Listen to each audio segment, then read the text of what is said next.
Ẹ káàbọ̀ padà sórí ètò yín, ètò wa bó ṣe ń lọ ti ọjọ́ Saturday ti entertainment.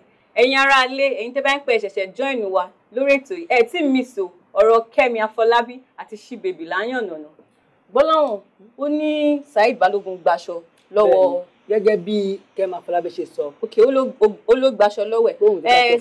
Ok, ṣé ó wá dáṣọ padà fún Ṣíbèbí ni àbí kò dáṣọ padà fún ni? Kí ni gbogbo wọ́n ní ibi tí téèyàn sí Ọlọ́run wà bẹ́ẹ̀.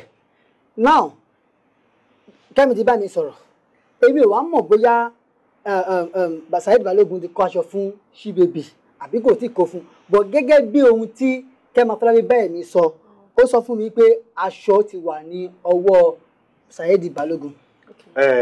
Ikọ̀ tèmi ń rò ní wípé tí kò bá sí nǹkan kan míì níbẹ̀ wáì tí ọ̀rọ̀ wípé mi ò paṣọ lẹ́tẹ̀ bá sanwó hòtẹ́ẹ̀lì mi ṣe máa wá di wípé ó yáṣọ lọ́wọ́ mi kò dá padà. Nǹkan míì bíbí báwo.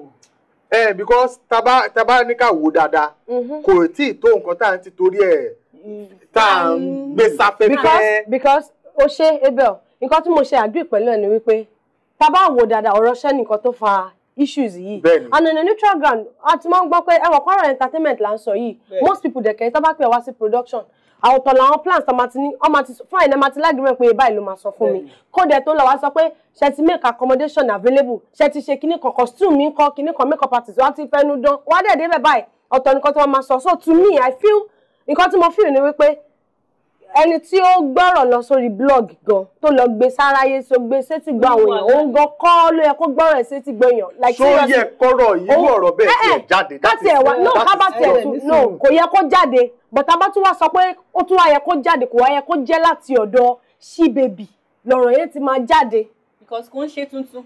Kò yẹ kó jẹ́ látọ̀dọ̀ Ṣíbèbí ni ọ̀rọ̀ yẹn ti máa jáde. Ṣùgbọ́n gẹ́gẹ́ bí iṣẹ́ tẹ rán mi àti ohun tí àwọn alẹ́ ń sọ because ìgbà tí náà ẹ ti gbé ọ̀rọ̀ sórí blog àwọn èèyàn dẹ̀ comment obviously tí wọ́n bá sọ pé mo ṣe báyìí fún ẹ èmi ní àwọn èèyàn ti tèmi ìwọ́n náà dé àwọn ti tẹ àwọn dẹ̀ máa sọ̀rọ̀ pé ó ṣe dáadáa o ó ṣe dáadáa o ṣùgbọ́n nǹkan táwọn èèyàn ń sọ tèmi rí kà lórí blog lára nǹkan tó jẹ́ pé ó tiẹ̀ motivate mi pé mi bá Kẹ́mi sọ̀rọ̀ ni àwọn sọ pé cheap publicity ni òun ni Ṣíbèbí wá. Thank you. And aside that cheap publicity tá à ń sọ̀rọ̀ pa ẹ̀ mo ti notice pé tí àwọn so-called actors tọ́yìn máa ń pera wọn tí wọ́n bá fẹ́ ṣe anything especially tí wọ́n bá fẹ́ ní fame which to me I don't think is a good thing tíṣẹ́ owó ẹ̀ bá dá ẹ lójú do you understand kẹ́yìn tíṣẹ́ ọwọ́ èèyàn bá dá èèyàn lójú èèyàn máa ṣe to the court tíṣẹ́ ẹ̀ máa gbé ẹ jáde ó ti yẹ so èmi ò rò pé tó bá fẹ́ ní fame you should now put on scandal unnecessary scandal for yourself tó bá jẹ́ tí wọ́n sọ pé tí wọ́n fẹ́ lo scandal then you shouldn't use it at the detriment of another person's happiness or another person's job. No. Reality là ń sọ̀rọ̀ ẹ̀. Do you know why? Sori ta bá ń sọ̀rọ̀ pa celebrity tá ń sọ̀rọ̀ pa àwọn actors tá ń sọ̀rọ̀ pa àwọn actress yìí. See, time ni gbogbo nǹkan. Náà torí ẹnìkan torí ọ̀la ni. Torí kí la ṣe ń ṣe àwọn nǹkan tá à ń ṣe nítorí pé a fẹ́ máa tọ́ àwọn ọ̀dọ́, àwọn youth, àwọn tó ṣẹ̀ṣẹ̀ ń bọ̀, àwọn role models. Ṣíbèbí ṣe lọ́rọ̀ kan. Kò dáa. Ẹ̀yin tèmi, ẹ má ẹ̀ka tí ìfẹ́ orí ọ̀rọ̀ etí síbì kan. Torí wọ́n ní agbọ́jọ́ ẹnìkan dá, àgbà òṣìkà ni. Gbọ́láhàn ní àǹfààní láti bá Kẹ́mi Afọlábí sọ̀rọ̀ kò tí ì bá Ṣíbèbí sọ̀rọ̀ so ẹ jẹ́ ká tún rán níṣẹ́ fún àǹfààní àwọn ará ilé náà ní àtọ́fẹ́ láti rán Gbọ́láhàn níṣẹ́. Àwa náà la gbọ́dọ̀ rán níṣẹ́. No ìwọ náà ló ṣe ọ̀rọ̀ pé ọmọ náà lọ síná. No my dear ni my dear baby àti my dear ẹ jẹ́ kí Gbọ́láhàn kó ti lọ bá wa gbọ́ láti ẹnu Ṣíbèbí.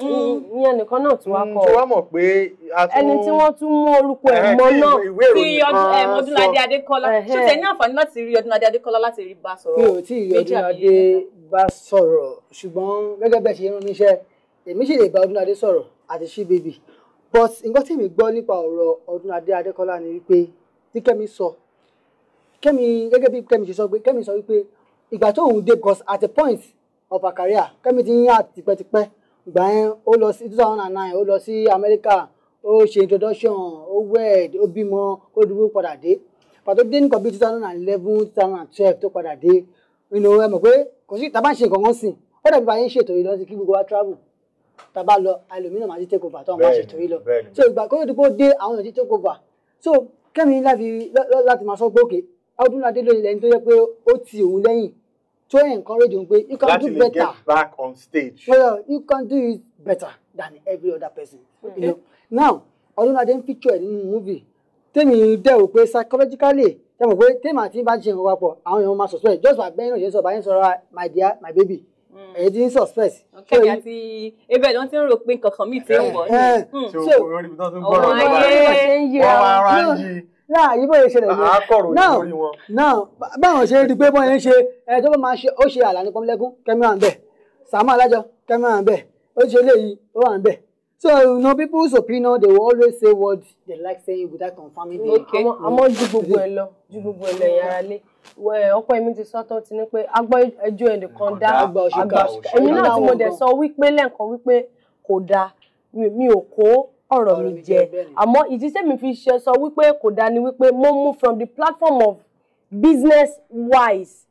Ẹ ti sọ wọ́n ní mo ṣe mú láti wípé tí a bá sọ pé ẹni yìí wá bá mi ṣiṣẹ́ ẹ jẹ́ ká máa try torí ẹnìkan torí ọ̀la ni ẹ ká máa try láti make gbogbo nǹkan tá a bá ti fẹnu ara wa sọ pé okay nǹkan báyìí la máa make available ẹ ká máa ṣe because ibẹ̀ ni mo sọ pé kò dá bọ́ láti ibẹ̀ tí mo sọ pé kúlẹ̀kúlẹ̀ ọ̀rọ̀ àbí báwo la ṣe máa sọ kúlẹ̀kúlẹ̀ náà ni a lè judge láti bẹ̀rẹ̀ so mo máa rò ẹ́ ẹ̀yin tèmi ẹ jẹ́ àfi gbogbo ẹ lẹ́fún Gbọ́láhàn ká sọ di ọ̀sẹ̀ tó ń bọ̀ kí mo tún sọ fún yín ẹ̀yin ará ilé ní pé ẹni sùúrù fún part 3 ní ọ̀sẹ̀ tó ń bọ̀ kọ́lọ́n ṣọ́ àjò ọ̀sẹ̀ tó ń bọ̀ lọ àwa àti She-Baby lájọ máa yànnà náà ọ̀rọ̀ yìí tó ń jà ràn-ìràn lọ́wọ́ èkejì ẹ ká bọ́ sí ọ̀rọ̀ Tóyìn Àyìnmákù my lovely sweet sister ọ̀rọ̀ gbáǹkọ́ gbìnú àti Ṣeun Ẹ̀gbẹ̀gbẹ́ àti Níyì Johnson. Ṣeun Ẹ̀gbẹ̀gbẹ́ Pàṣẹ ló sọ yẹn.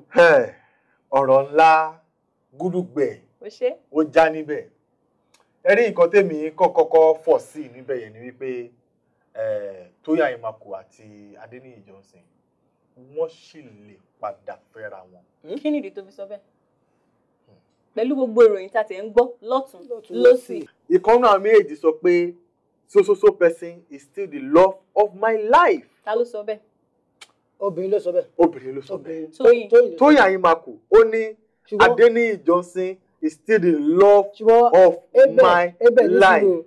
nǹkan táwọn oníròyìn tó ń kọ nìyẹn o káríkà lórí online now ká tó lè confam ẹ kí Tóyìn fún ara rẹ̀ even wọn tí inú mi máa dùn tá a bá lè gbé Tóyìn wá sórí ètò yìí ọ kó ṣe fídíò Snapchat ok èmi o mo ṣì wà nínú ìfẹ́ pẹ̀lú ọkọ mi àtijọ́ kémi tó lè gbàgbọ́ now bẹ́ẹ̀ mo kàn fẹ́ ọkàn ṣẹ̀fẹ̀ àwọn oníròyìn tó jẹ́ pé àwọn oníròyìn tuntun citizen journalists àwọn bloggers tí bá bọ̀ kọ̀ọ̀kan sórí blog lórí what's it called lórí social media accounts mi people count on it you mark minutes they are role models, they are phenomenal, so there are a lot of people who are following them, so whatever they says is what people will follow. Gbọ́láhàn.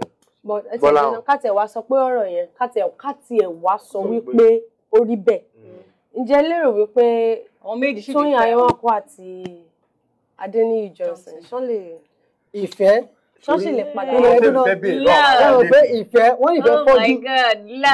Gbọ́láhàn ní sùúrù wọ́n tẹ̀ ń fẹ́ bèèrè lọ́wọ́ ara lé nìyẹn ṣé tó bá jẹ́ yín ni Adéníyì Johnson ṣé ẹ sì lè fẹ́ Tóyìn Àyìnmákù padà. èmi náà fẹ́ tú ẹ padà sí ẹ tó bá jẹ́ pé ìwọ náà ni ṣé ìwọ náà ṣọ́ọ̀ṣì lè fẹ́ Tóyìn Àyìnmákù pẹ̀lú gbogbo ìròyìn tó gbọ́ nípa Tóyìn Àyìnmákù. irú ìròyìn wo ni ó gbọ́ nípa Tóyìn Àyìnmákù pé ó fẹ́ Ṣeun Ẹ̀gbẹ̀gbẹ́ àbí pé Ṣeun Ẹ̀gbẹ̀gbẹ́ sọ pé ìyàwó ilé òun. a tún gbọ́ pé àtẹ̀gbọ́n nígbà kan a gbọ́ ní pé Ṣeun Ẹ̀gbẹ̀gbẹ́ ní òun lòun jábàálẹ̀ Tóyìn Àyìnmákù. ọ̀rọ̀ yìí sìn no ẹ ká mú jáde díẹ̀ ó sọ statement kan sí ó ní pé tó bá jẹ́ pé Abel ni Adéníyì Johnson ṣọ́ọ̀ṣì lè fẹ́ Tóyìn Àyìnmákù padà pẹ̀lú gbogbo àwọn ìròyìn tó ti gbọ́ àbí àwọn nǹkan tó ti ṣe. The first question tí máa bẹ̀rẹ̀ ni pé kí ni nǹkan tó ṣe. Kẹ́mi. No, let's be realistic. Ọpẹ́yẹmí sọ nǹkan kan ṣe ó ní pé tó bá yẹ pé Abel ni Adéníyì Johnson ṣé ó sì lè gba Tóyìn Àyìnmákù padà pẹ̀lú gbogbo àwọn ìròyìn tó ti gbọ́ àtàwọn nǹkan tí Tóyìn Àyìnmákù ti ṣe.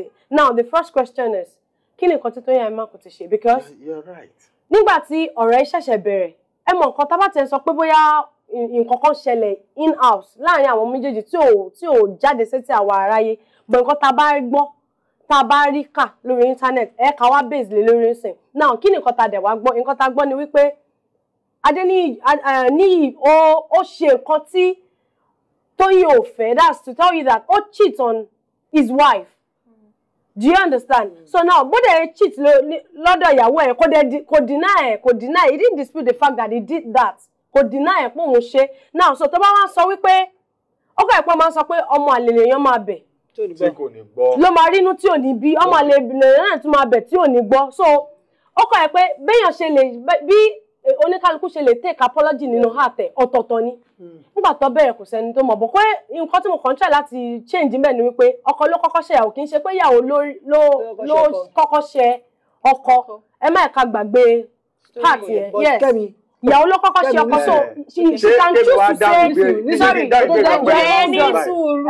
she can actually choose to say I want to come back. Based on and she can ó dẹ̀ lè sọ nínú ọkọ ẹ̀ pé mi ò padà but the fact remains that ọkọ ló kọ́kọ́ ṣe ìyàwó the first thing is kí ló wò ta fún ẹ ti understand ó kọ́ ẹ̀ pé èèyàn tún gbọ́dọ̀ fi no tá a bá ń sọ síwájú ká máa sọ sẹ́yìn just that I would not support the fact that tó bá jẹ́ pé wọ́n ni níyì ṣó máa gba Tóyìn padà ṣó máa gbà padà kọ́ tá a bá fẹ́ sọ síbi tọ́rọ̀ wà you understand what I'm saying tá a bá fẹ́ sọ síbi tọ́rọ̀ wà he needs to okay òun sọ nísìnyí pé Níyì Johnson ló yẹ kó apologize kó bẹ Tóyìn àìmá fún àṣìṣe tó ṣe àbí. Let me now tell you something.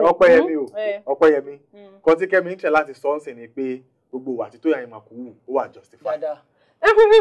Kẹ́mi ó wà justified excuse me no sori tó bá jẹ́ kí n land ó máa da ọ̀rọ̀ yìí no let's get you it need right. to get me yes ó dà pé sọ pé ẹ jẹ́ ká máa mú lẹ́yìn ó dà pé ẹ̀yin mẹ́tẹ̀ẹ̀ta lẹ wà lórí mi no bẹ́ẹ̀ ni ẹ fẹ́ support ẹni ẹni sùúrù ó kàn fẹ́ mọ angle tó ti ń bọ̀ ni. angle tí mo ti ń bọ̀ ìwọ sọ pé ṣé mo ń tẹ́lá sọ pé Tóyìn Àmàkù wà justified don't forget that we are humans. my dear obìnrin dẹ̀ ni mí. orí Orísun làwà ó ti ń sóyìnbó. ìjọ má bínú jàre ẹ má gbà pé ẹlẹ́ran ara ni gbogbo wa obìnrin dẹ̀ ni mí adẹ̀jọ wà nínú industry yìí ni ṣẹ́rí tí ọkọ àti ìyàwó bá sọ pé àwọn jọ wà nínú industry àwọn jọ fẹ́ máa ṣiṣẹ́ oríṣiríṣi ẹ̀gbin lọ́ti máa jọ sign pé àwọn jọ máa rí do you understand so tẹ bá jókòó ta as viewers tá bá jókòó ta wá ń sọ wípé èyí tá wá gbọ́ kò yẹ kó rí báyìí èmi fi dá yín lójú wípé tí entertainer méjì bá ti jọ wà in the same industry lọ́dẹ̀ choose láti fẹ́ra wọ́n ti jọ sign àwọn warrant kan pé kíní yìí àjọ máa ṣe bó ṣe máa rí rè àmọ́ ẹ̀yin ara lé ọ̀rọ̀ yẹn ń ṣe kí ni ó hot nínú mi bọ̀ kó tó di pé mo sọ ibi tí mo fẹ́ fi ọ̀rọ̀ yìí mo fẹ́ fi lé ẹ̀ka ọkọ̀ dókè lọ́nà à ń bọ̀.